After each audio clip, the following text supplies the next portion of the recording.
হিসাব বোঝো না, দুধু খাও। অভিনয়ে খল চরিত্রের জন্য জনপ্রিয় মনোয়ার হোসেন ডিপজল। বাস্তবেও এই অভিনেতাকে ঘিরে সমালোচনার শেষ নেই। সম্প্রতি আপন বোনদের পৈতৃক সম্পত্তি থেকে বঞ্চিত করার অভিযোগ এনেছেন খোদ তার 3 বোনই। তারা অভিযোগে জানিয়েছেন বাস্তব এবং সিনেমা দুই জগতেই ডিপজল ভিলেন। আমার আপন ছোট ভাই ডিপজল, খলনায়ক ডিপজল। ও বাস্তব খলনায়ক, তো ফিল্মও খলনায়ক। ওই দবদর করে রাখছে। বোনদের অভিযোগের পৈতৃক সম্পত্তিতে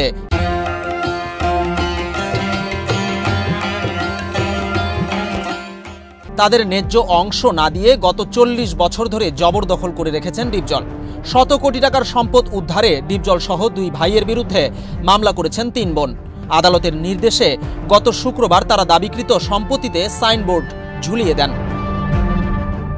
আপনি আমার বাপের কাম করছেন। এবার এমন অভিযোগের বিপরীতে মুখ খুলেছেন এই অভিনেতা।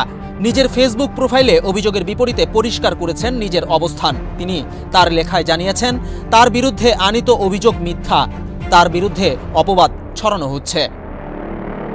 তিনি অভিযোগের পরিপ্রেক্ষিতে বাস্তব চিত্র তুলে ধরতে চেয়ে লিখেছেন, পরিষ্কার করে বলতে চাই, এই বক্তব্য দেওয়ার উদ্দেশ্য কাউকে অসম্মান করা নয়, বরং আমার প্রতি ছড়ানো ভুল ধারণা ও মিথ্যা অপবাদের বিষয়ে সত্য তুলে ধরা। মামলার আইনি জবাব আমি আইন অনুযায়ী দেব। আমার বোনদের আমি সবসময় সম্মান, ভালোবাসা ও সাধ্যমতো সহযোগিতা করে এসেছি। এ কথা আমার এলাকার মানুষ ও আশেপাশের পরিচিত সবাই জানেন। এখন খালি কণা মারে থাকে কই কুদ্র। তিনি আরও লিখেছেন, একজন বোন ক্যামেরার সামনে কাঁদতে কাঁদতে বলেছেন তার অসুস্থ সন্তানের খোঁজ কেউ নেয়নি, অথচ তার সন্তানের চিকিৎসার জন্য আল্লাহর দেওয়ার সামর্থ্য অনুযায়ী আমি আমার পক্ষ থেকে একটি বড় অঙ্কের সহায়তা করেছি এবং চিকিৎসার ব্যবস্থা ভারতে পর্যন্ত করেছে। আজ ক্যামেরার সামনে তিনি যেন সব ভুলে গেলেন। তিনি বাস্তব জীবন ও সিনেমার চরিত্রের জীবনের পার্থক্য উল্লেখ করে লিখেছেন, পর্দায় অভিনয় আমি করি, বাস্তব জীবনে নয়।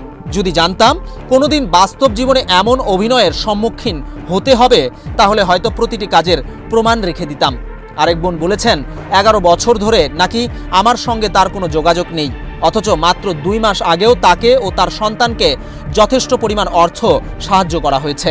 আমার সাধ্যের মধ্যে সবসময় আমি তাদের পাশে থাকার চেষ্টা করেছি। এত কিছু লিখে শেষ করা সম্ভব নয়। 35 বছর পর আজ হঠাৎ তারা কেন এবং কার প্ররোচনায় এমন মিথ্যা বলছে, এ প্রশ্ন আমারও আছে। যদি সত্যি কোনো দাবি থাকতো, ভালোবাসার সম্পর্ক ধরে সরাসরি বললেই আমি তাদের 2-3 গুণ বেশি দিয়ে দিতে প্রস্তুত ছিলাম। আমি ডিপজল, আমার সাধ্যের মধ্যে কাউকে ফিরিয়ে দেই না, আর তারা তো আমার আপন ভাই বোন। এছাড়াও তিনি তার ফেসবুক পোস্টে লিখেছেন, মামলার সব কার্যক্রম সম্পূর্ণ হওয়া পর্যন্ত অপেক্ষা করুন, আদালতেই সত্য প্রকাশ পাবে ইনশাল্লাহ। মনোয়ার হোসেন ডিপজল ব্যাপক জনপ্রিয় অভিনয় জীবনে।